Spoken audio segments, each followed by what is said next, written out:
자, 이제 직지도 지금 끝자락에 와 있습니다.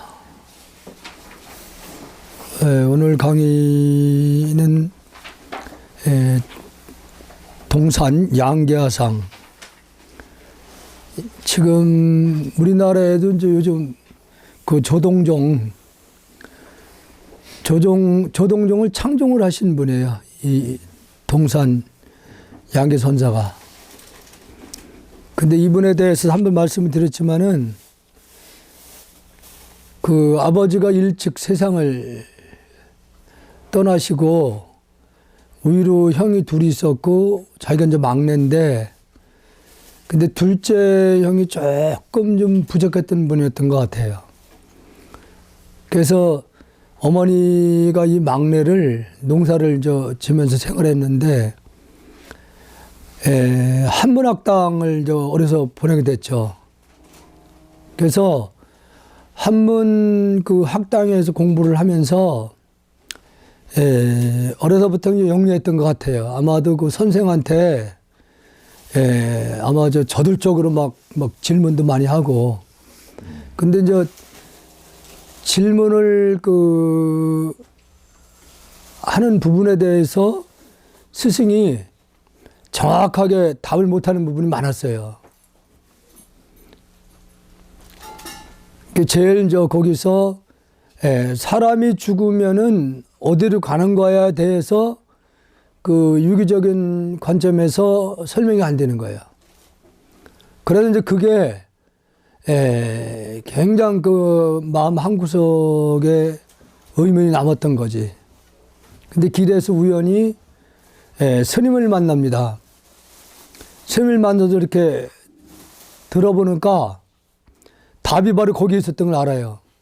아, 답이 사람이 죽으면은 육신은 없어지지만은 마음은 없어지는 게 아니다.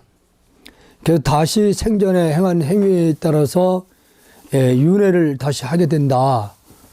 그러나 나의 참 나는 마음은 깨닫게 되면 윤회를 하지 않는다. 그리고 이제 효에 부분도 부모를 위한 어떤 물질적인 봉양을 아무리 잘 한다 하더라도 부모님의 육체적인 그 수명은 한계가 있지 않느냐. 그러나 부모님도 그 마음은 우리와 다르지 않기 때문에 중요한 부분은 그 마음을 깨닫게 해주는 것이 가장 큰 효다. 이 말을 이제 스님한테 들으면서 출가를 결심해요. 그래서 그 스님을 따라서 이제 출가를 하게 됐는데, 그때의 이 동산 그 선상께서 출가를 할 때에 편지를 남겼던 내용이에요. 그래서 같이 한번 읽어보고, 그렇게 이게 지금 스님들이 출가를 하게 되면은 6개월 동안 행자 생활을 하고 강원에서 이제 공부를 시작하게 되는데, 이 치문을 공부를 할 때 이런 편지 내용들의 대부분이 또 선사들끼리 서로가 주고받은 편지 내용들, 그런 내용으로 이루어진 게 치문의 내용이거든요. 그래서 그 내용을 한번 보겠습니다. 모든 부처님께서 이 세상에 나시게 된 것은 모두 부모에게 의지하여 생명을 받았기 때문이고, 이게 이제 부처님 말씀이라는 얘기죠. 만물이 세상에 나오는 것은 하늘이 덮어주고 땅이 실어주었기 때문이라 들었습니다. 그러므로 부모가 없었다면 태어날 수 없었고 하늘과 땅이 없었다면 자라날 수 없었을 것입니다. 이 모두는 부모가 길러주는 은혜를 입고 천지가 덮어주고 실어주는 은덕을 입었습니다. 여기서 천지가 덮어주고 실어준다는 말은 대자연을 얘기하는 거예요. 대자연 속에서 우리가 공기나 물이나 음식물까지 다 이거 자연으로부터 우리가 지금 받고 있는 것이거든요. 그 부분을 이렇게 설명을 한 거고, 하지만 안타깝게도 모든 중생들과 삼라만상의 모습을 가진 것들은 한결같이 무상함으로 태어나고 죽는 일을 떠나지 못하고 있습니다. 이제 이 부분에 유기적으로는 설명이 안 되는 부분이에요. 그냥 혼백을 이제 논하잖아요. 혼백. 혼은 사람이 죽게 되면은 영혼과 마음, 그러니까 불교는 이제 마음이고 기독교는 이제 혼이라고 그러죠. 혼이 하늘로 올라가고 육신은 백은 육신과 더불어 땅으로 묻힌다. 이제 이렇게만 설명을 해요. 그러니까 누구든지 그 설명을 듣고는 사람이 사후세계에 대해서 궁금함이 있을 수밖에 없는 거거든요. 어렸을 때 젖을 먹어 기르신 그 정성이 무겁고 길러내신 은혜가 깊어서 온갖 재물로 모시고 받들더라도 끝내 그 은혜를 보답하기 어렵고 갖가지 고기 반찬으로 모시고 봉양하더라도 어찌 부모님을 영원토록 살아계시게 할 수 있겠습니까? 그러므로 효경에서 날마다 세 가지 회생으로 봉양을 한다 해도 불효만 더할 뿐이라고 하였으니 서로 이끌려서 침몰하여 영원히 윤회에 빠져들고 말 뿐입니다. 세 가지 회생은 보통 세속에서는 부모에게 물질적인 봉양을 한다고 했을 때 소, 고기, 돼지, 고기, 양, 고기, 이게 다른 생명을 더 살 수 있는 생명을 빼앗아서 봉양을 한다 해도 그것은 불효만 더할 것이다. 왜냐? 다른 생명을 만약에 내가 살생을 하면 나도 살생한 적이 있지만은 그걸 먹은 사람도 간접적으로 살생업이 가는 거예요. 잡은 사람만이 그 업이 다 가지게 되는 것이 아니라 먹는 사람이 없으면 살생을 할 이유가 없잖아요. 먹는 사람이 있기 때문에 살생을 하는 거예요.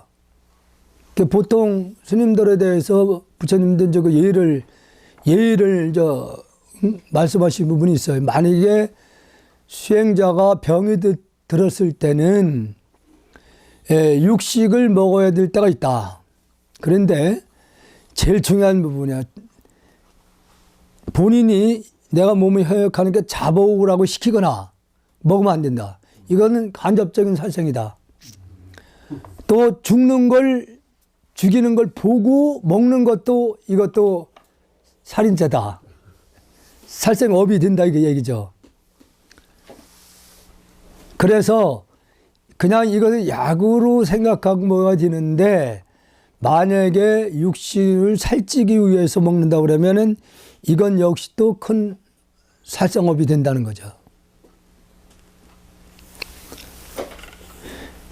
그래서 이렇게 서로 이끌려서 침몰하여 영원히 윤회에 빠져들고 말뿐이라는 얘기는 다른 생명을 더 살 수 있는 생명을 죽였다면은 반드시 원한을 사게 돼 있어요.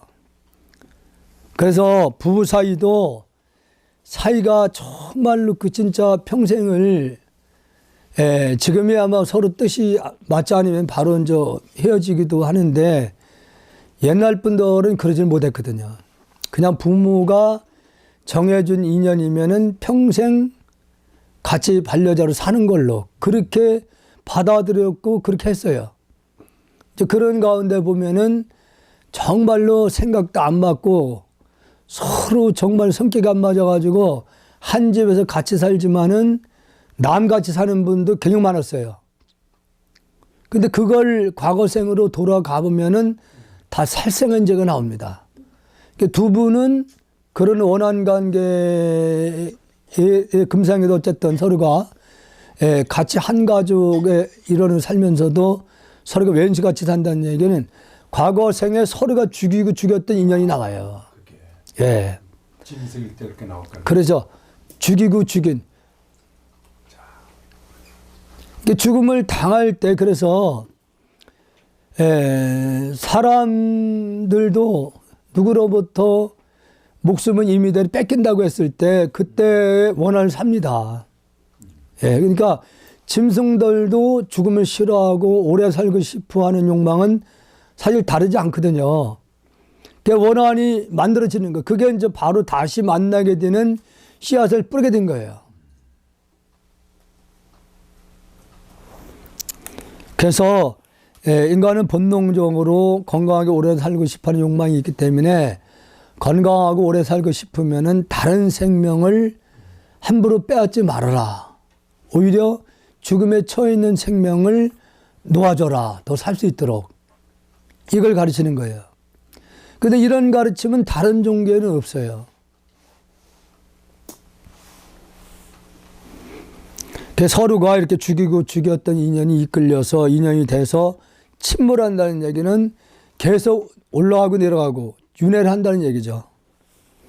이 만극하신 은혜를 갚으려면 출가에 공동하는 것이 없으니, 그러니까 이 양계 동산 선상께서 자기가 한학을 배울 때 스승으로부터 의문을 풀질 못했던 것을 절에 들어와서 보니까 다 이 부처님 말씀을 통해서 해결할 수 있다는 걸 아는 거죠.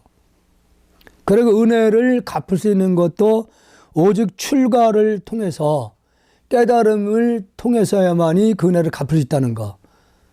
그러니까 일반적으로 쇼를 한다고 했을 때는 앞서 여기서도 나온 대로 음식 봉양을 잘하고 마음을 편안하게 해드리는 게 이게 효라고 생각하거든요. 근데 그것이 다시 악업으로 엮이게 될 수 있다는 얘기죠. 다른 생명을 빼앗아 해준다면은. 그것은 애욕이 흐르는 생사의 강물을 끊고 번뇌의 바다를 넘게 해주고, 바로 그 은혜를 부모의 은혜뿐만 아니라 국왕의 은혜, 또 대자연의 은혜, 스승의 은혜를 갚기 위해서는 모든 것을 욕망을 다 끊고 생사의 강물을 끊고 생사 윤회를 하는 걸 끊고 번뇌의 바다를 뛰어넘음으로써 수없는 천생, 과거 수없는 생의 부모님과 보답하고 만겁 동안 쌓여진 사랑에 보답게 해줄 수 있다. 이 길밖에 없다는 거죠. 그래서 이제 가끔 초발심자 경면에 이제 그런 내용들이 일부 나오는데, 한 집안의 승려가 출가를 수행을 하게 되면 구족이 천당을 난다는 말이 있어요. 근데 그건 절대 그냥 구족이 날 수 있는 건 아니에요. 그만치 중생을, 즉 먼저 가신 분들의 그 제도할 수 있는 능력이 있지 않으면 절대 제도할 수가 없어요. 못합니다. 자기 자신도 오히려 조상님들이 휘둘려가지고 헤매는 거든. 그리하여 삼류는 이제 색계, 육계, 무색계, 윤회를 말하는 거죠. 네 가지 은혜에 보답하지 않음이 없습니다. 바로 부모, 스승, 국왕, 중생, 대자연의 은혜를 갚을 수 있는 길은 이 길밖에 없다. 출가를 해서 도를 깨쳐야만이 바로 부모의 은혜, 나라의 은혜, 스승의 은혜를 갚을 수 있다는 거죠. 중생 은혜를. 그러므로 집안의 자식 하나가 출가하면 구죽이 천생에 난다고 했던 것입니다. 이제 그만치 수행이 이제 도가 깊어야만이 가능한 거죠. 이제 저는 금생의 목숨을 버리게 되더라도 맹세코 집에 돌아가지 않을 것이요, 영겁 동안 쌓여온 근진을, 즉 마음이 6가지 기관을 통해서 다시 그 대상을 통해서 행했던 행위들, 그 업을 반야로 호련히 밝히려 합니다. 반야로다 그 업을 다 소멸시키겠다 그런 얘기죠. 부디 부모님께서는 마음을 열고 기꺼이 저를 버리시어 마음에 얽매이지 마십시오. 아마 제가 지금 밴드나 페이스북에 동산 선사에 대해서 아마 내일쯤 내일하고 모레쯤 올라가겠네요. 이 내용을 좀 거기다 실었는데, 이렇게 그 어머니를 위해서 이렇게 편지를 쓴 걸 이유가 있어요. 그러니까 그 삼형제 가운데 자기가 막내였었는데 유독 두 아들보다는 이 막내 아들을 더 애착을 합니다, 어머니가. 그러니까 어머니가 그 애착하는 아들이 어느 날 말 한마디 없이 그냥 출가를 해버렸단 말이에요. 그러니까 매일같이 그 아들을 기다립니다. 그러니까 얼마나 집착을 했으면 삽장문, 쌀이문 있잖아요. 달마다 거기만 바라보고 있는 거야. 멍하니 이렇게. 그게 얼마나 세월이 흘렀는지 실명을 해버립니다. 실명을 했어도 잊지를 못하는 거예요. 그래서 이제 실명한 상태로 이 자식을 한 번이라도 내가 만나봐야겠다는 생각에 왜 이놈이 출가를 했는지 말 한마디 없이 왜 출가를 했는가를 어머니는 이해를 못하는 거예요. 그래서 그 큰아들한테 전국에 사찰을 나를 좀 안내를 해달라. 근데 일단 스님들이 출가를 하면은 세속의 그 이름을 안 써요. 대부분 이제 스승이 지어준 그 법명 있잖아요. 법명을 쓰기 때문에 성명을 가지고 절에 들어가 찾으려 못 찾습니다. 그러다 보니까 전국에 있는 사찰을, 큰 사찰을 다 다니게 되는데도 이름을 성명을 대니까 아무도 모르는 거예요. 그 사실을 알게 된 거예요. 저 동산 그 아드님이. 그래서 어머님에게 그래서 이 편지를 날린 겁니다. 이렇게 찾아다니니까. 예. 근데 나중에는 그 동산 스님이 수행하는 절 앞에 와서 거기서 천막을 치고 스님들한테 어떤 봉사를 하냐면은 그 셋째 아들이 한쪽 발이 육발이에요, 육발. 그래서 스님들에게 발을 씻겨주겠다 하는 거예요, 봉사로. 절 입구에서 스님들을, 오관 스님들을 천막을 불러들여서 발을 씻겨주는 봉사를 하는 거야. 그러면 아들을 찰 수 있으니까. 왜냐?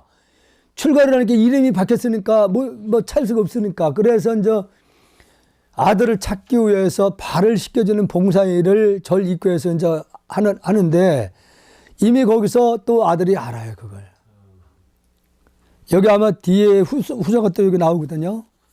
후서가 나오는데 어쨌든 그로 인해서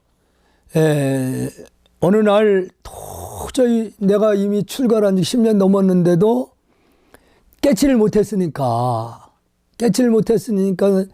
어머님이 자기를 그 집착해서 애착해서 하는 모습을 생각하니 수행이 안 되는 거예요, 이게. 그러니까 떠나야 되겠다 하고서 역시 지나간 스님을 느낌으로 불러들이는 거예요. 근데 자기가 아들이라고 밝히지 않습니다. 아니, 말 들어보면 말을 못하니까. 아니, 말은 하시죠, 어머니가. 하는데. 그러니까 말을 약간 변형을 시켜서 할 수도 있겠지. 뭐 저음을 할 수도 있고. 그래서 이제 왼쪽 발에 육발이거든. 그러니까 오른발을 내밀고 씻겨준 다음에 인발도 달라고 그러니까 오늘 아침에 내가 울력하다가 다쳐서 물을 묻힐 수 없다고 그렇게 거짓말을 하고서 그 천막에서 이렇게 나와요. 나오는데 그 절 앞에는 큰 강이 있어가지고 배를 타야만이 건너나갈 수가 있어요. 근데 그때에 뒤에 따라오던 스님이 얘기를 하니까 느낌에 먼저 방금 앞에 가셨던 스님 같다고 그랬더니 어머니가 모든 걸 다 집어 던지고서는 그냥 무조건 달려가는 거예요. 아들을 갔다는 곳으로다가. 근데 앞에 강이 있는 걸 몰랐죠. 오직 아들이 방금 지나갔다는 얘기를 듣고서. 그래서 결국 그 물에서 이렇게 강에서 빠져 돌아가시게 되는 상황이 돼버려요. 그 아들은 이미 강을 멀리 건너가는 상황에서 지켜보고 있는 거예요. 근데 얼마나 그 아들 입장에서 얼마나 가슴이 메이겠어요. 근데 결국은 그 아들 이름 막 불리면서 달려오다가 물로 뛰어들어가서 그냥 거기서도 그냥 물에 빠져 돌아가신 상황을 아들이 직접 보게 됩니다. 그래서 더 이상 나아갈 수가 없어서 다시 돌아와서 어머니를 시신을 응? 이렇게 건져서 이제 장례를 모시는 과정에서 엄청난 기적이 일어났죠. 거기서요. 밤만 되면 그 시신에서 광명이 발하는 거야. 빛이 거라는 거야. 그냥 멀리까지 불기둥이 그냥 쫙 뻗어 올라가니까. 그러니까 장례를 3일장을 보통 기본인데 이게 모실 수가 없는 거예요. 밤만 되면은 성황이 막 비치니까. 그래 7일 동안도 안 되니까 7일 이상은 나라의 왕만 7일장 이상을 모시게 돼 있다는 거야. 그렇게 더 이상 7일 넘으면 안 된다고 그래가지고서 6일째 되는 날 그냥 그 화장을 해버렸어요. 방광을 해도. 예. 그래서 이제 그 아들이 거기서 우리 어머니가 어쨌든 저렇게 마음 공부가 돼서 빛을 발할 정도로 공부가 되셨다 하는 부분에 대해서 위안을 삼고 다시 바로 이제 한 스님을 만나서 도를 깨치게 됩니다. 그래서 나중에 동산 스님이 조동종을 창동을 해요. 조동종을. 근데 그때가 당나라 때였었는데 그때 당시에 이 조동종에 대한 상당히 그 논쟁이 많이 생겨요. 가나선 하는 쪽하고. 그러니까 임재 스님하고 상당히 그 충돌하는 문제들이 많이 생깁니다. 이제 임재는 이제 나중에 나오는데. 조동종은 묵조선이에요. 수행법이 그냥 마음을 두고 있는 거예요, 그냥. 그러니까 이게 굉장히 힘든 수행이라는 거예요, 이게. 우리나라에게 유일하게 이 묵조선을 하고 계신 스님이 범어사 조실 스님. 그리고 일본에는 그 묵조선 조동종이 상당히 많이 일본에서는 가장 그래도 그 수행도가 높은 종단이에요. 조동종 파가. 그러니까 우리나라도 이 근래에 새로 조동종이 생겼는데 자기들이 뭐 그거 알고는 해봤어요.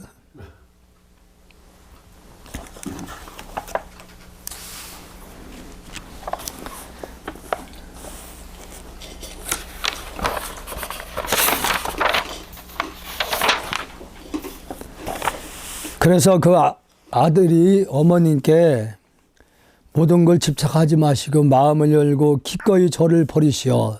저를 낳아주십시오. 마음에 얽매이지 마십시오. 정반항을 배우시고 마양비를 본받으소. 훗날 다른 때에 부처님이 법회에서 상봉하리니 나중에 자기가 도를 깨쳐서 큰 법회 때에 빌 수 있겠다 이거죠.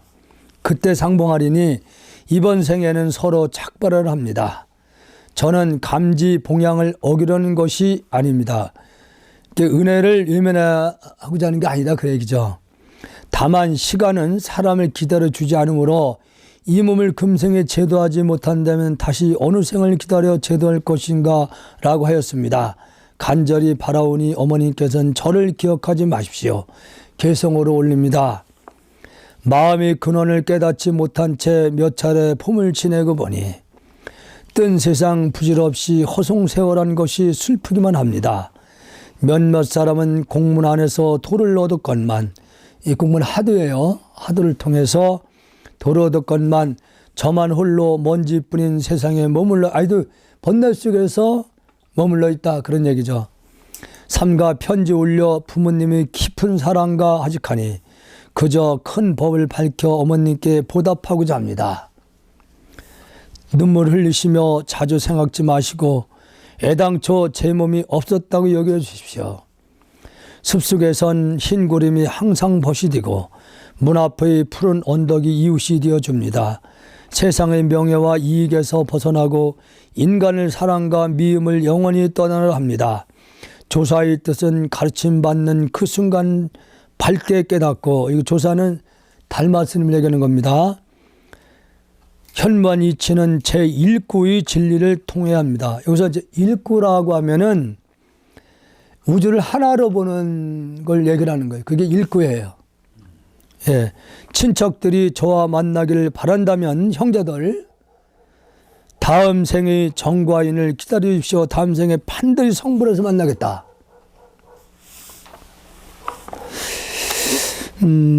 그 그리고 또 다시 또 그 어머님이 또 계속 애착하고 사창을 다니면서 자기를 찾는 걸 계속 듣게 되다 보니까 다시 또 편지를 또 보냅니다.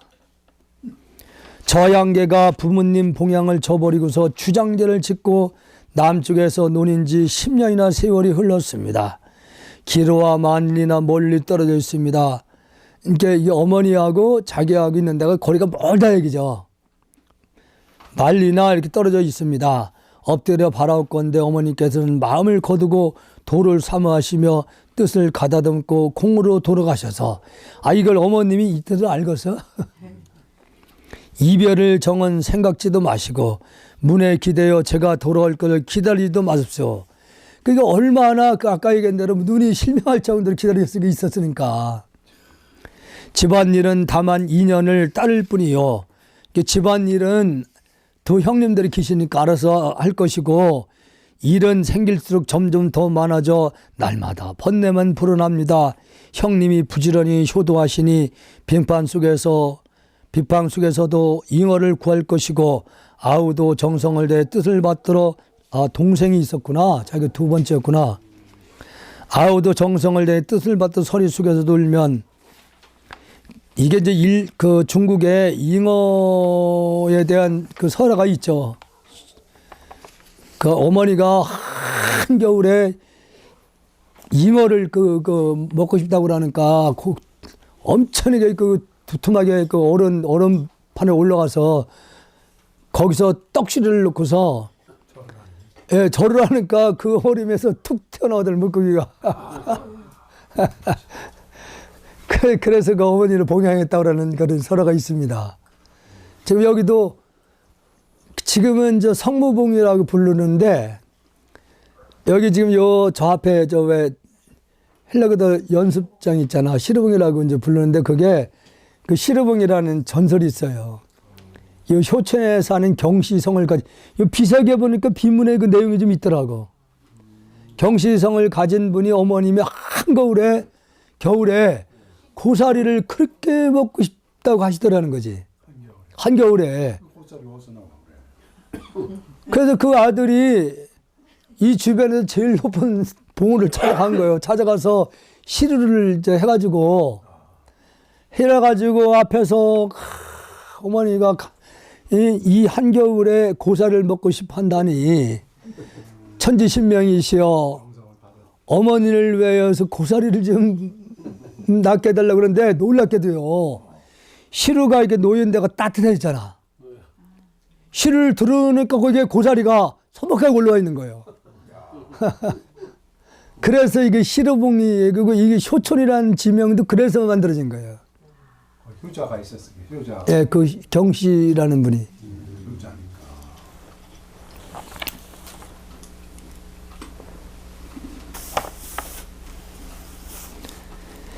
여기도 보면은 이제 지금 비슷한 내용들이에요. 서리 속에서 울면서 죽순을 찾아낸 것입니다. 그러니까 이거 겨울에 이분 누구도 죽순을 그렇게 먹고 싶어 했던 것 같아요. 중국에도 이런 설화가 상당히 많아요. 효에 대한 설화가. 상당히 많습니다. 그런 설을 여기에 다 이렇게 이제 편지 내용에 이제 담았던 거죠. 사람은 세상을 살아가면서 자기를 닦고 효를 행하여 천심에 합치되어야 하며 승려는 공문에 살면서 공문이라는 것은 공안세계 살면서 도를 사모하고 참선하여 자애로운 덕에 보답해야 하니 지금은 천개의 산과 만갈래 물길로 이 두 길이 아득히 떨어져 있어 한 장의 편지의 8줄을 실어서 간단하마 제 마음을 올립니다. 명리를 구하지 않고 선비되기를 바라지 않으며 공문을 좋아하여 세속의 길을 버렸습니다.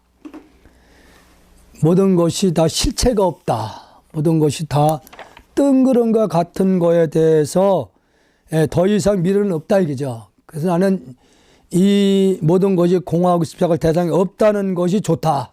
그래서 이 길을 저는 버릴 수 없습니다. 번뇌가 사라질 때 근심의 불은 꺼질 것이요 은혜의 정이 끊긴 곳에 애욕의 강도 마를 것입니다. 육군의 선정과 지혜를 향기로운 바람이 이끌고, 육군은 안입이 설신을 말하는 겁니다. 마음이 6가지 기관을 통해서 대상을 통해서 이런 망상을 해결하는 것. 이것을 선정의 지혜로 향기로운 바람으로 이끌겠다. 일념이 겨우 생겨나니 한 생각이 일어나니 지혜의 힘으로 붙잡으려네. 어머님 슬퍼하거나 기다리지 마시고 죽었거니 여기고 없어졌거니 여겨 주십시오. 이거 얼마나 간절해, 이 내용이. 참. 그래서 이제 출간, 예? 이 시간 출관 스님들이 그래서 이 편지 내용을 많이 봅니다. 예. 그러니까 과거의 중국의 동산선사의 일화를 스님들이, 지금의 출간 스님들도 강원에 들어가면은 이제 이걸 보는 거거든요. 보면서, 다른 게 아니고 이 동산 스님도 분명히 출간 목적이 있었다. 아마 여러분들 부모님이 지금 동산 스님 어머니와 다르지 않게 집착할 것이다. 근데 여러분들이 출가한 목적이 분명히 있어야 되고 반드시 깨달아야만이 은혜를 갚을 수 있다는 걸 일깨워주기 위한 내용으로 이렇게 그 출가한 스님들에게 배울 수 있도록 해놓은 거예요. 이제 어머님의 이제 답장입니다. 어머님의 답장을 보겠습니다. 나는 너와 숙세의 인연이 있어. 과거로부터 인연이 있어 비로소 모자간으로 맺어져 사랑하고 정을 나누었다. 너를 희임하고서 아들을 낳게 해달라고 신과 부처님과 하늘에 기도하였다. 옛날에는 막 그냥 무조건 하늘을 대고서 빌은 거야. 아니, 이때 그 중국에서 보면 이제 도교가 성행을 했었고, 불교, 또 그 중국의 고유 또 그 종교가 있거든요. 근데 이런 신들한테 다 비는 거야. 그렇게 빌어서 잉태하고 다리 차니 목숨은 신랄 같았으니 마침내 소원을 이루게 되었다. 너를 낳게 됐다. 보석처럼 아꼈고 똥 오줌의 고약한 냄새도 싫지 않았다. 이게 이제 모든 어머님의 마음이라 생각되거든요. 요즘 보면은 자기가 난 자식이라고 그러면은 요즘 보면은 이모나 아니면 양부모들이 그 자식을 그 확대를 하는 걸 보면은 그렇게 이제 뭐 죽음으로 몰고 가는 경우도 많이 보도가 있잖아요. 자기 몸으로 난 자식이라면 사실 그렇게 못해요. 예. 그래서 옛날에는 그 시집관념이 강할 때는 여자분이 시집을 가면은 대를 반드시 이어줄 의무가 있었던 거예요. 아들 분명히 낳아야 돼. 못 난다. 그때는 할 말이 없어요. 남편이 바람을 피워서 아기를 얻고 안으로 들어와도 할 말을 못해. 임무를 수행 못했습니까? 그러니까 지금 뭐 자꾸 옛날과 비교를 해서는 안 되겠지만은 참 옛날 분들은 여자들 가운데 한이 맺혀 사는 분이 많아요. 그래서 예.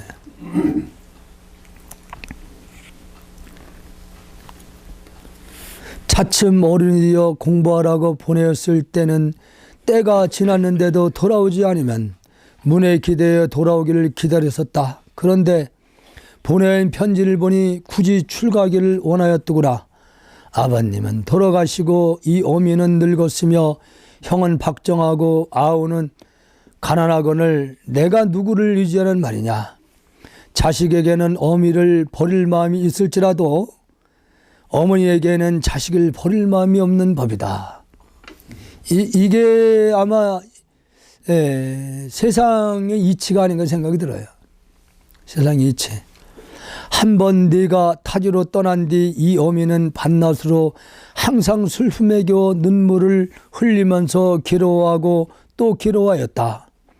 하지만 이미 고향으로 돌아오지 않기를 맹세하였으니 너희 뜻에 따라야겠지.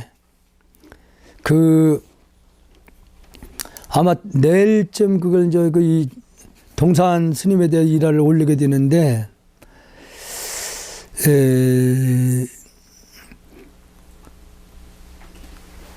그 동산 스님이 어느 날 이제 돌을 깨친 후에 그 한 스님한테 물어요.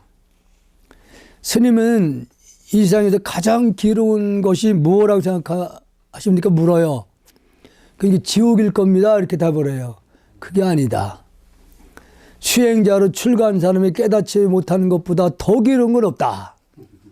지금 이 내용을 보더라도 충분히 그 말씀을 할 수 있어요. 가장 괴로웠던 거. 그러니까 어머님이 얼마나 애착을 했으면은 쉽게 이게 집착을 못 놓고 하는가. 나중에는 그 아들이 2번 편지를 보내가지고 절대 고향을 돌아앉기를 맹세했으니 너희 뜻을 따라야겠지. 이건 미련을 남긴 거예요. 그래도 나는 네가 왕상처럼 얼음에 눕거나 정란처럼 나무를 새기는 그런 효자가 되기를 감히 바라지 않는다. 그저 바람이 있다면 목련 존자처럼 네가 나를 윤회의 바다에서 해탈시키고 부처의 과위에 오르도록 제도하여 주기를 바랄 뿐이다. 만약 그렇지 하지 못한다면 깊은 허물이 있게 될 것이니 모쪼록 마음을 다잡고 수행 정진하여라. 이분도 어머님이 아들에게 어떤 깨달을 수 있는 힘을 더 이렇게 부여해 주는 거예요. 이 내용을 보면은 오늘 다 끝내야 되겠네요. 남지도 않았네. 다음은 이제 규봉 종밀선사.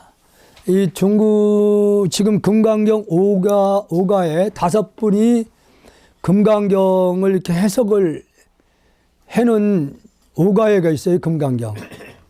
그 가운데 이제 한 분인데 이 종밀 스님 같은 경우에는 그 경을 굉장히 아주 내용 설명이 상당히 모든 걸 경의 위주로 해서 이렇게 설명을 해놔요. 그럼 이 스님은 아마도 학생이 아니었던 거 생각이 좀 들어요. 왜냐하면 경을 전부 다 대비해서 이렇게 설명을 하고 있거든요. 그러니까 말이 굉장히 많은 거야. 그냥 선사들은 그냥 항노인이 허튼 소리 하는 거라고. 그 스님은 그 석가모니 부처님은 항노인이라고 불러요. 늙은 노인. 아니면 몸이 금색이라고 그래가지고서 항노인이라고 이렇게 불리기도 한 거고. 예. 몸이 금색이라고. 예, 항노인. 항노인이 쓸데없이 헛소리 지금 하고 있는 거라고. 대단했죠. 그러니까 그런 표현할 정도라면은. 근데 나중에 이제 임재 스님 같은 경우는 더 심합니다. 임재 스님 같은 경우는 어느 날 법당에서 법문을 하셔요. 천상천하 유화독전. 석가 힐달려 태자가 태어나면서 한 손을 하늘 가리키고 한 손을 땅에 가리키면서 가운데 서가지고서 천상천하 유화독전 했던 내가 그때 뵀으면 작대기로다가 해골 다 부셔넣었을 거라고. 참 그런 표현을 이렇게 할 수 있다는 얘기는 어디에도 걸림이 없는 거예요. 그 정도로. 그러니까 중국 역사에서 가장 그래도 그 선을 얘기를 한다면 임재예요. 임재 스님. 예. 군더더기 없거든요. 본각과 진심이 허망한 생각에 가려운 것은 그 깨달음과 참 마음이 다 허망한 생각에 가려웠다. 이게 가려진 것이다. 깨끗한 거울이 먼지를 뒤집어 쓴 것 같네. 이제 그 거울 같은 경우에도 먼지가 많이 끼면은 우리 사물을 정확히 비치질 못하잖아요.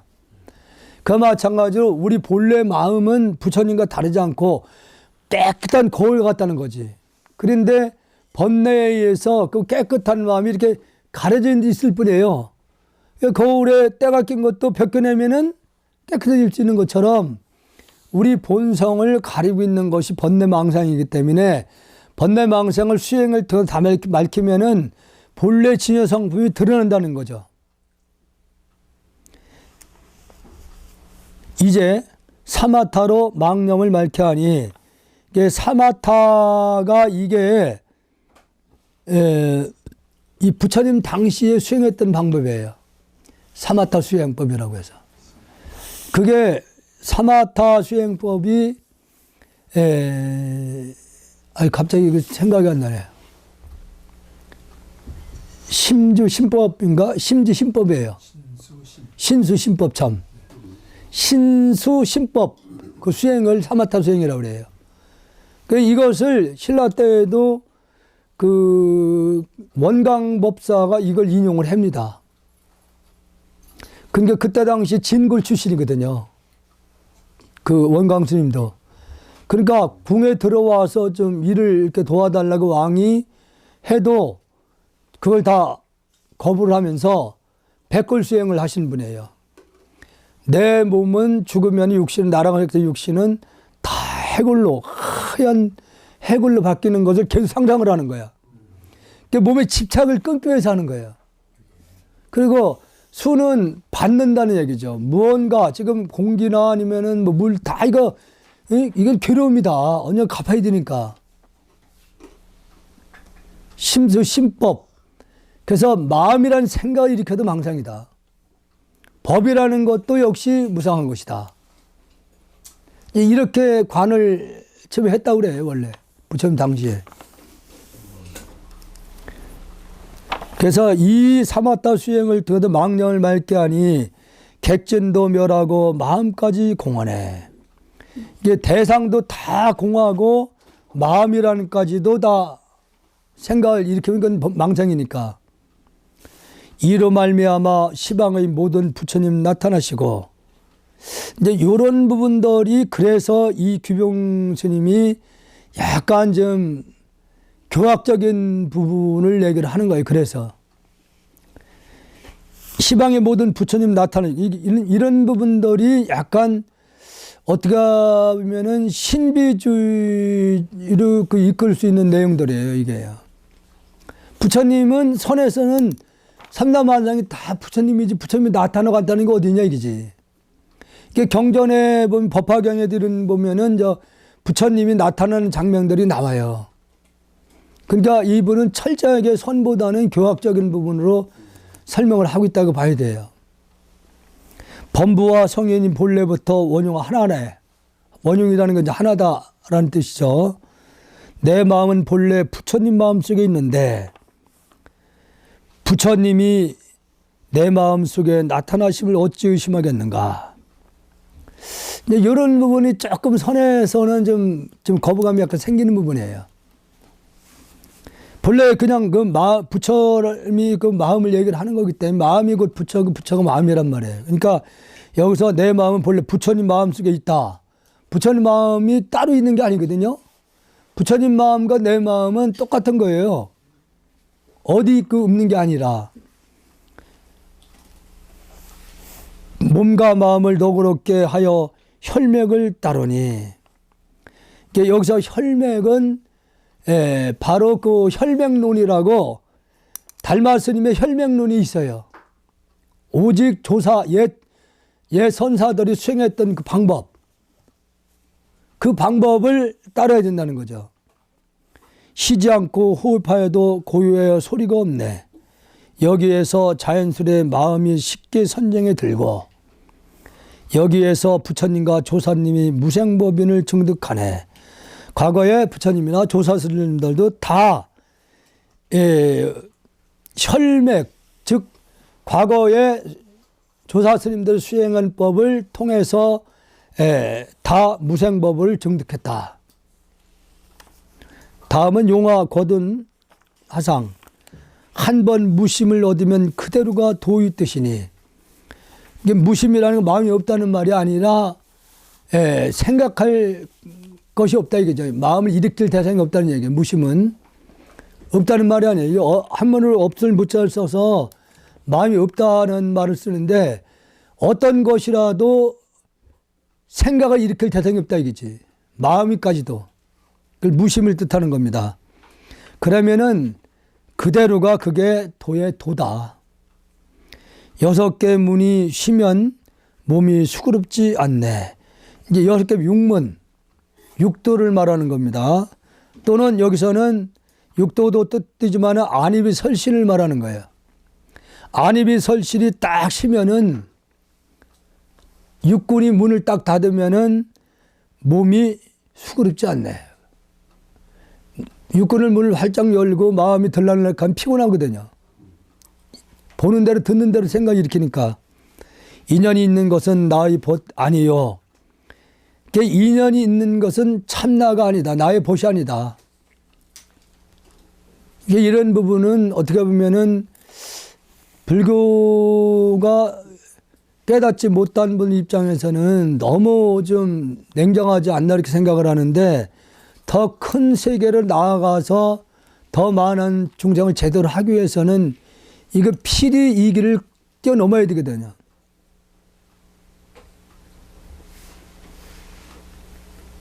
그래서 여기서 인연이라는 건 아직도 뭐 속가나 아니면 뭐 도바이다, 혈연, 지연, 얽혀 설켰던 이 인연을 말하는 거예요.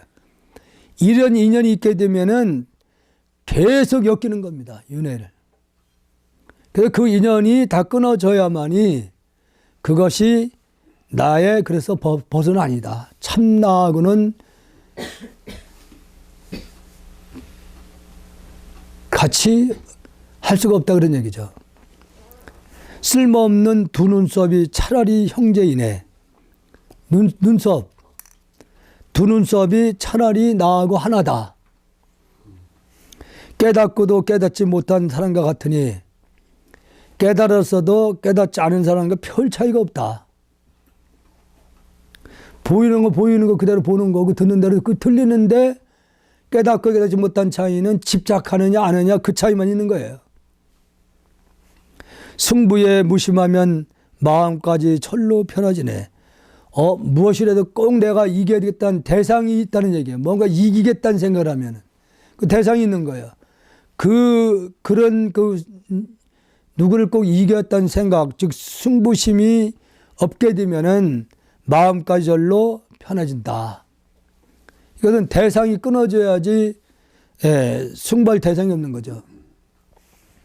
옛부터 큰 스님은 빈도라 말했으니, 빈도라는 거죠. 아무것도 없다는 걸 얘기하는, 가진 게 없다. 가난해야 된다는 얘기는, 여기서 가난은 뭐 물질적인 부분을 얘기하는 게 아니라 집착한 마음이 없는 걸 얘기하는 거예요.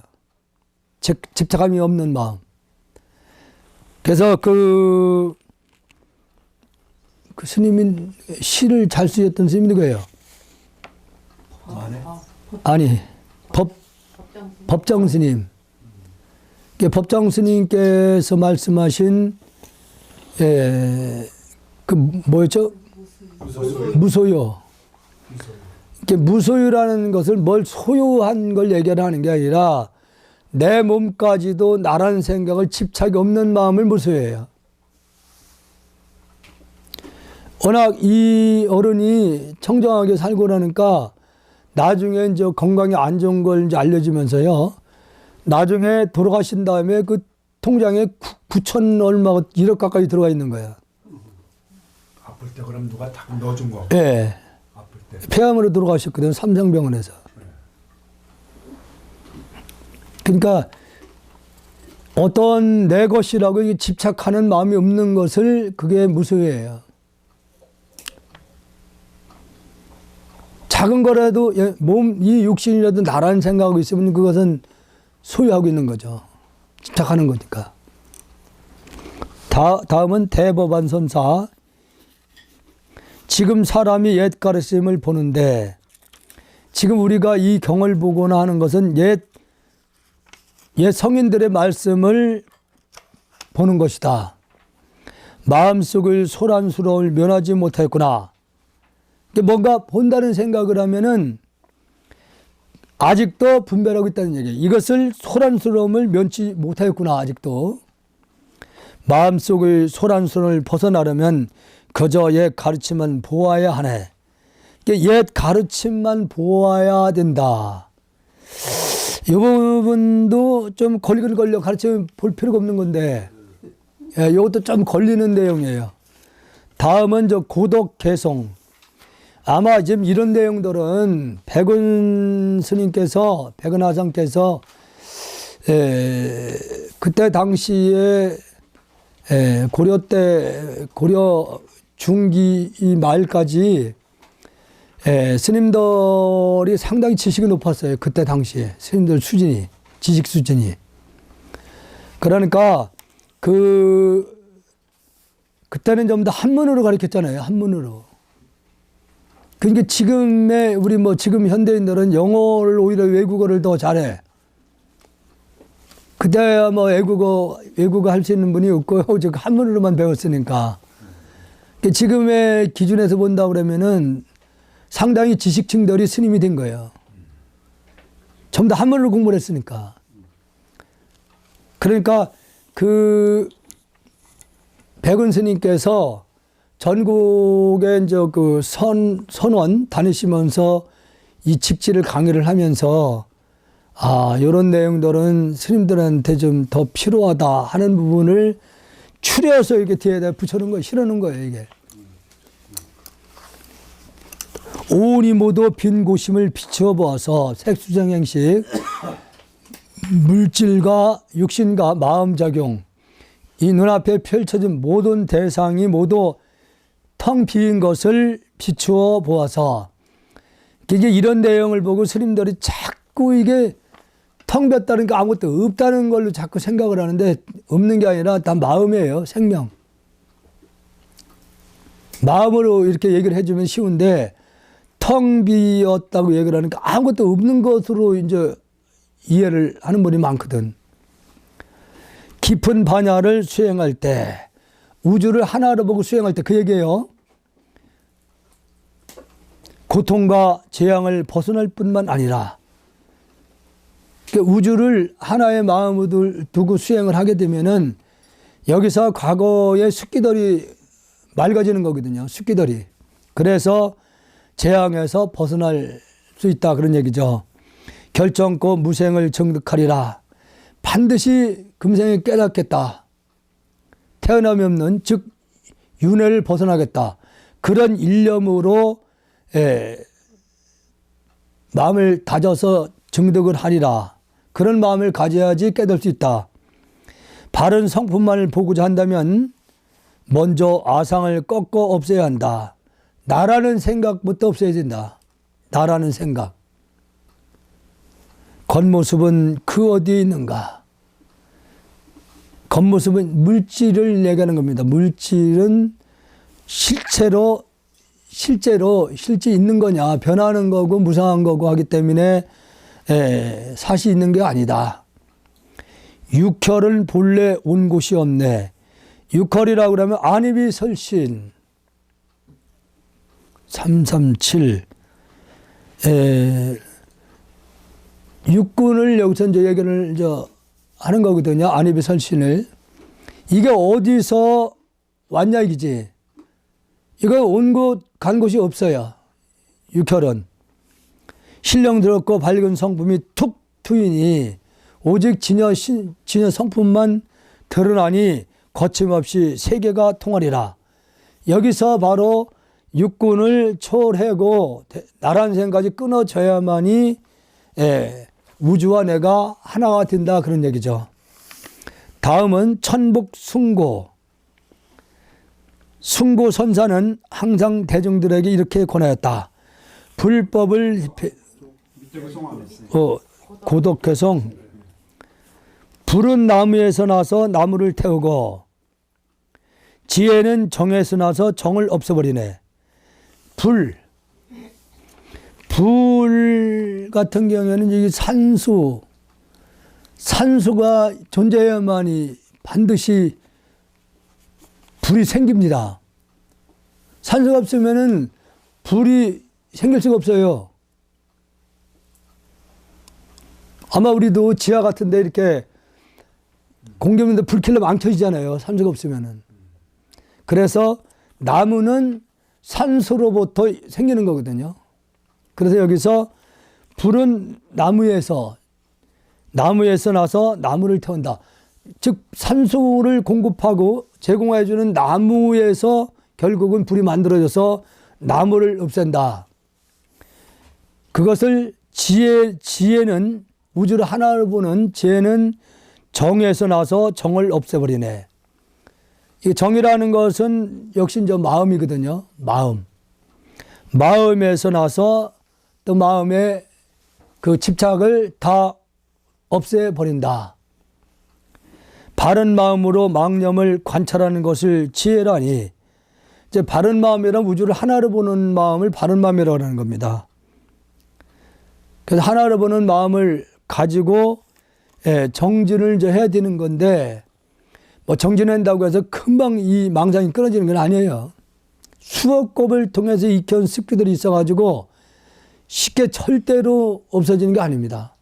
그래도 끊임없이 생각 이전에 자리에 마음을 두고서 끊임없이 정진을 해 나가게 되면은 지혜는 불가사의한 깨달음에 들어갈 수 있다. 그 하나의 마음을 두고 정진하는 그 힘이 불가사의한 깨달음을 정득할 수 있다. 다음 천북승고.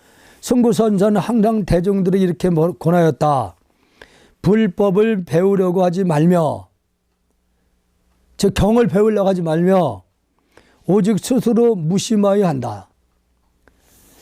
참 이런 부분은 오늘날에도 아직도 이제 경에 집착을 하고 경을 위주로 공부하는 분들 꽤 많거든요. 그런 분들에게는 이제 상당히 이게 거부감이 있을 수 있거든요.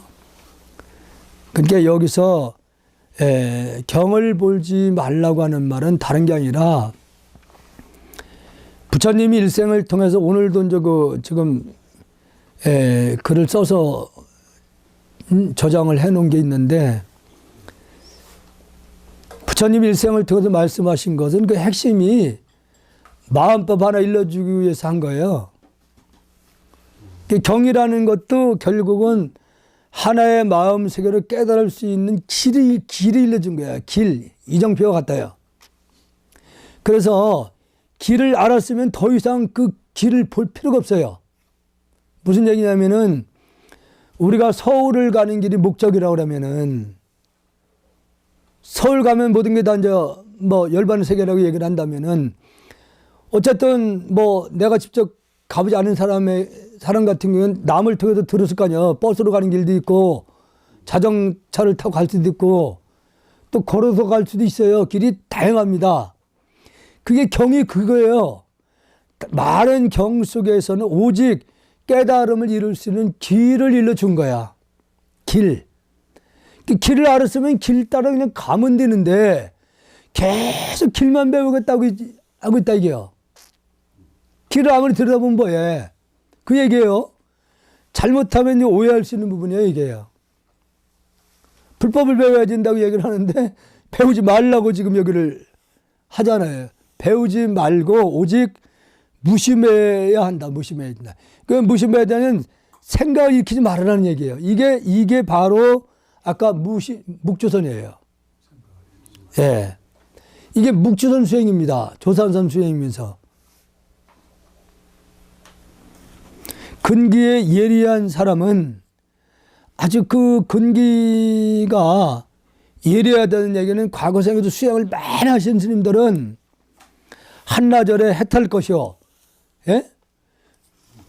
이게 그래서 이제 이렇게 수행을 이렇게 이제 하기 위해서 출가한 분들 보면은 그 생각이 다 달라요. 그러니까 근기가 스승한 분들은 바로 참선 수행으로 그냥 가요. 6개월 행자 생활하고 그러고서 이제 삼위계를 받고 강원을 가든지 선을 가든지 길이 두 길이 나와. 유론도 있어요. 보통 저 강원하고 선원으로 이렇게 나누죠. 여기서 보면은 스승의 영향도 있지만은 여기서 근기가 있는지 없는지를 알 수가 있는 거예요. 근기가 스승한 사람은 바로 선원으로 들어갑니다. 왜냐? 과거로부터 깨달음을 잃으면은 모든 거 해결된다는 거 아는가. 그런데 경언, 즉 경을 공부하기 위해서 강원을 가는 사람들은 근기가 낮은 사람들이에요. 그거 배우는 동안 보통 4년 기본 강원 마치고서 대학원 과정이 2년이에요. 거기서 금강경하고 이제 법화경을 거기서 이제 배우는 거거든요. 그 과정이 2년 과정에서. 대학원에서 예. 네. 그걸 배우는 과정이 이미 선방에 간 선생님들은 6년 이상을 수행을 하고 있는 거야. 그러면 그 사람은 벌써 깨달았어요. 이제 강원에 있는 문자비 작용이 있는 거야. 그 하늘과 땅이 이렇게 벌어지는 거예요, 여기서. 그래서, 과거 생에도 수행을 안 하고 경만 본 사람은 다시 금생에도 계속 경에 대한 집착을 하게 되는 습관이 생겨요.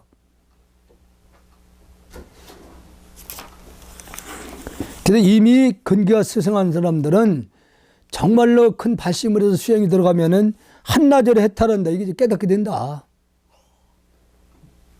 근기가 둔한 사람은 3년이나 5년 정도면 해탈할 것이요. 어디 3년, 5년 돼도요, 어림도 없습니다. 예. 요즘 보면 노스님들 한 5, 60년씩 수행하는 분들 보면 아주 맹하겠어요. 오히려 요즘은 좀 더 큰 스님이다 불러, 저를. 노스님들도 여기 오면은 큰 스님, 큰 스님. 그게 이제 고마비를 받기 위해서 하는 소리 같은데, 하여튼, 좀 알려주긴 알려주세요. 예. 지금 페이스북에도 한 5천 명 이상이 들어와서 보고 있으니까, 스님들 간에도 좀 많이 알려진 것 같아. 그러니까 한번 어제 어떤 객스님이 그래. 그저께인가? 어제구나, 어제. 그저께 참. 와서 그래. 아, 스님, 지리산에 선원을 운영하는 선원장이 계시는데, 그 스님도 페이스북을 하는데 한 5천 명이 들어와 있대야. 그래서 가만히 보니까 페이스감이 들어왔어요. 들어왔다가 저한테 시비를 걸더라고. 예, 뭐라고 시비를 걸었냐면은 결국 조사선이구만. 이렇게 하고서 이제 그만 낭육이 나가버리더라고. 막 그 스님인 것 같아요. 느낌에. 그러니까,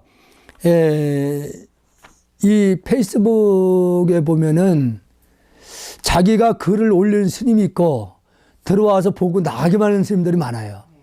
지금 저한테도 보고 나가는 분들이 많아요. 한 번은 우리 그 법주단 문정 스님들, 그 스님이 이름이 뭐야? 아유, 갑자기 생각이 나네. 그 스님이 처음에 이렇게 바로 들어와서 보기 시작하더라고요. 그래가지고 이제 공조 영평사 스님, 그 스님도 와서 이제 처음에 이렇게 아이고 너무 고맙다 이렇게 올리다가 지금은 저기 그런 댓글 하나 안 달아. 안 되는데 보고 나가는 분들이 꽤 많아요. 지금도. 그래서 저번에 법조사 회의할 때 이제 그 스님을 봤어. 그때 나한테 막 올락을 하더라는 거 내가 안 번치겠지. 일부러 거기서 이렇게 또 페이스북 어쩌고 저쩌고 떠들 것 같아서 그냥 이렇게 본초만 적어 내가 피했거든, 의지적으로. 지금 우리 문중회의 스님들 몇 명이 지금 들어와서 보는 분이 있어요. 그래서 여기서 해탈을 아무리 길어져도 근기가 둔한 사람, 이게 아까 얘기했던 대로 전생에도 공부도 안 하고 오직 그 문자에만 집착해서 한 사람들을 얘기를 하는 거예요. 10년을 넘지는 않을 것이다. 그럼에도 불구하고 깨달음을 얻지 못한다면 내가 그대들을 대신하여 발설지옥에라도 들어가겠다. 정신 차려라 이게지. 응? 발설지옥은 어떤 지옥인지 아셔요? 예? 혀가 계속 잘리는 그 가보를 받는 데 있대야. 그래서 이 말을 내가 그 전에 처산 분이 솜 타는 공장을 분평동에 하셨던 분이에요. 근데 어느 날 뜬금없이 절에 와서 여기서 수양을 하겠다고 두 내외가 왔어. 그래서 어디가 편찮으세요? 그랬더니 말을 안 해요. 그래서 말을 왜 하는지 그랬더니 보살님이 혀가 굳어 들어간다는 거야. 혀가 딱딱하게. 아니 그 남편이 예, 그러니까 말을 못 하는 거야. 이게 굳어 들어가니까 이게 잘랐대요. 그러니까 혀가 짧아지니까 말을 못 하는 거야. 그러면서 여기서 한 20일 있었나? 그러면 허드렛도 도와주고 있다가 그게 이제 계속 진행이 됐던 것 같아요. 그러니까 뭐 결국은 그걸로 돌아가셨는데 그게 이게 발설적이 아닌가 생각이 들어요.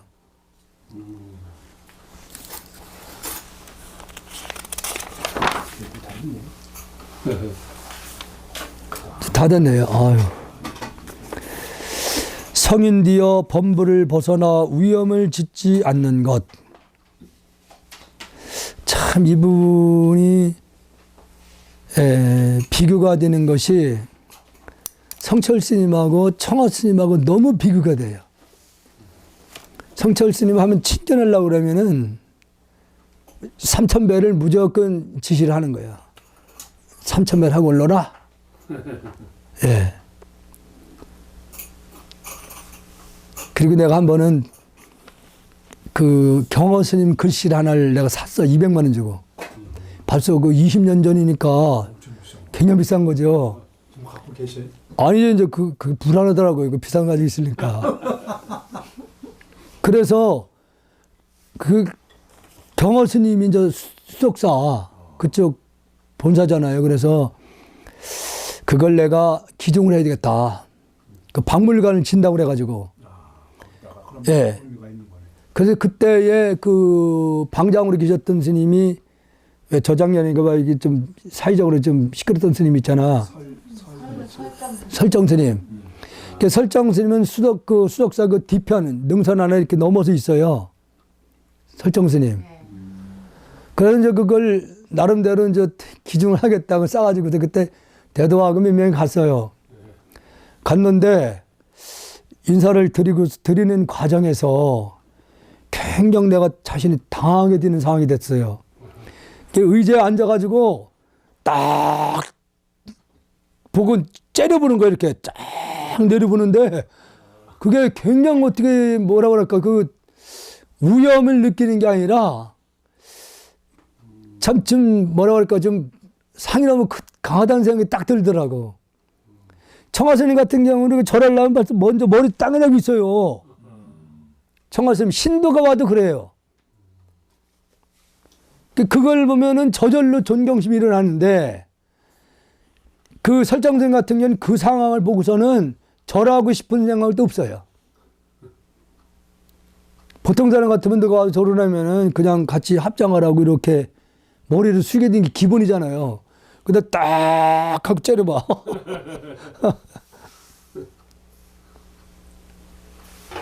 그런 것을 볼 때 청하 스님하고 너무 비교가 돼요. 그래서 옛말에도 변은 익을수록 고개를 숙인다고 공부를 하시는 분들도 자기가 공부가 되면 될수록 상이 없어지는 거잖아요. 상이 없으면 대상을 평등해 보고 그 대상에 대해서 어떤 배려라는 게 있어야 되는데 그런 게 없게 되면 그분에 대한 공부의식이 생기는 거예요. 과연 공부가 된 것인가.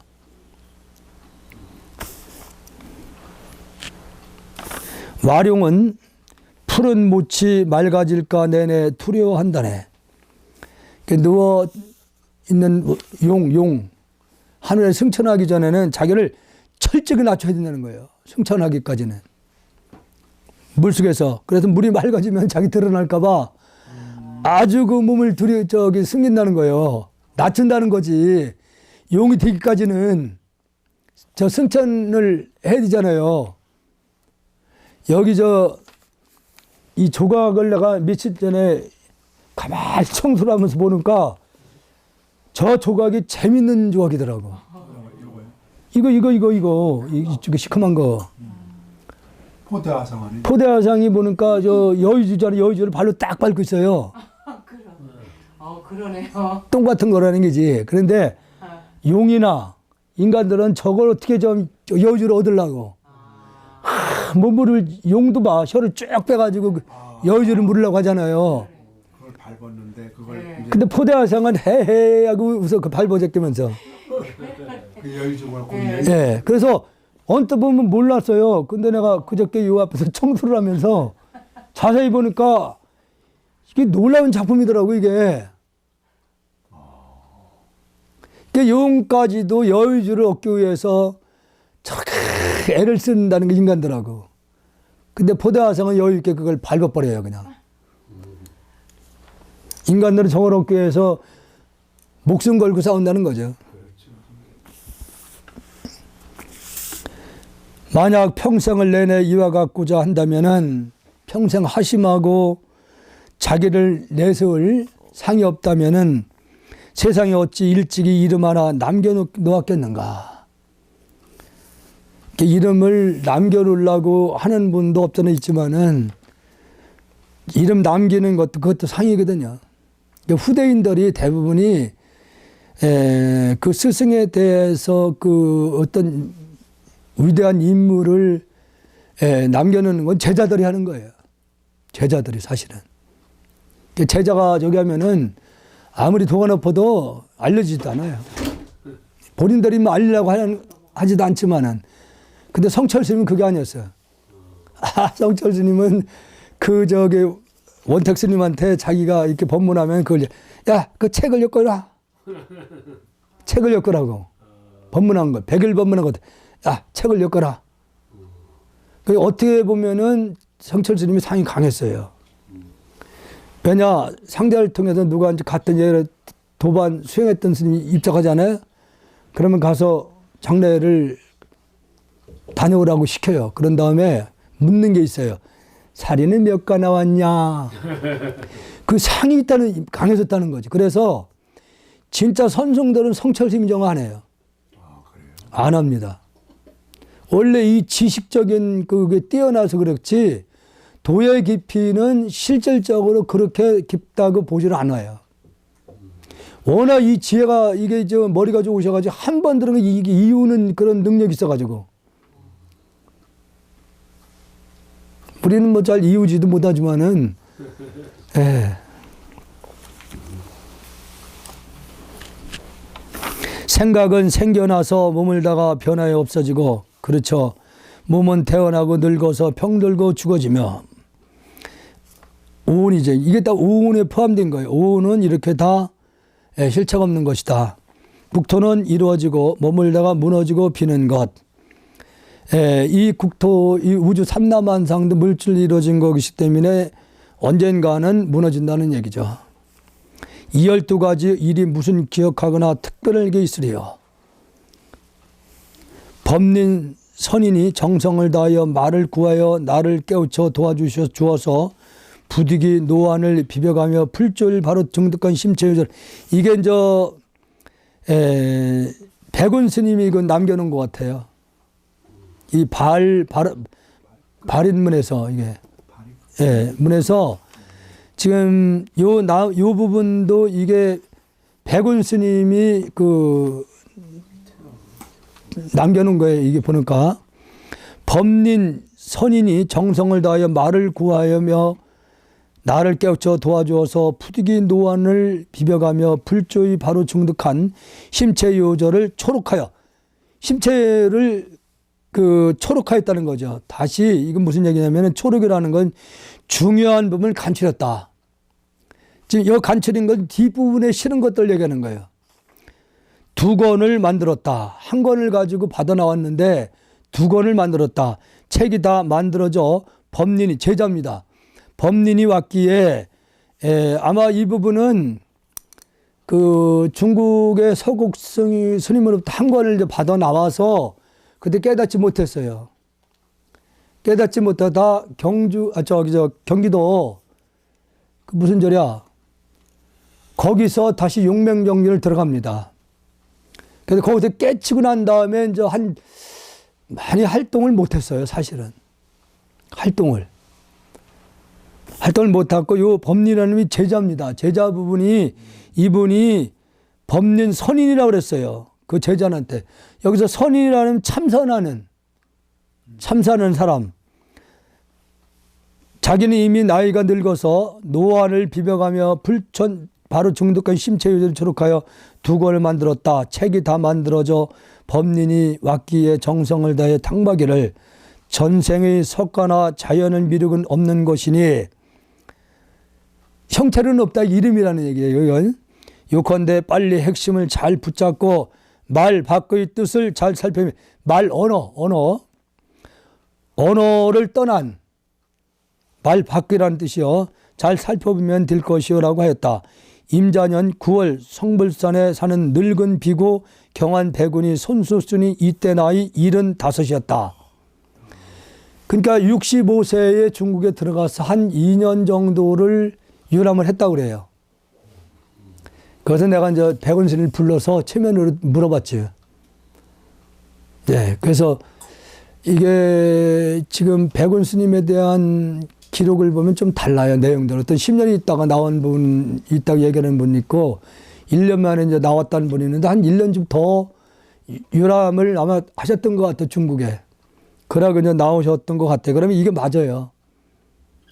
예. 옛날 사람이 말했다. 뜻을 세우고 원력을 바라는 것은 반드시 옅고 옅은 지견사에 있는 것이 아니라 이건 간절한 마음이 있지 않으면 어렵다. 것이 아니라 바로 옛날 사람이 친히 깨달은 곳에 이르러야 비로소 능히 실수이리라. 옛날 조사스님들이 깨달은 경지에 돌아야만이 모든 것을 다 실 수 있다. 또 말하였다. 옛 가르침으로 마음을 비추는가 라고 하였다. 옛 가르침을 통해서 마음을 찾아야 된다는 얘기죠. 옛날 조사스님이 하였던 것을. 지금 여기 뒤에 보면은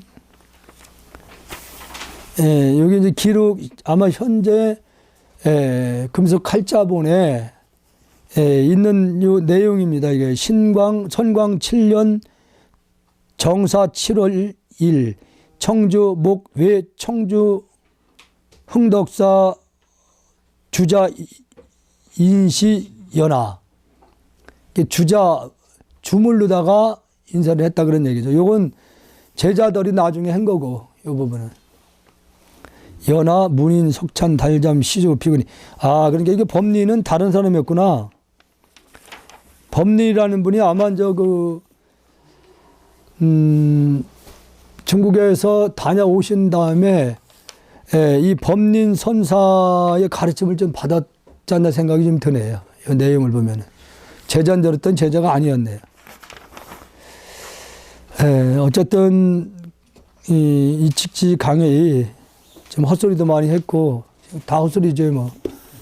그래도 같이 이렇게 자리를 지켜주시고 배우겠다는 그 의지만큼은 대단하십니다.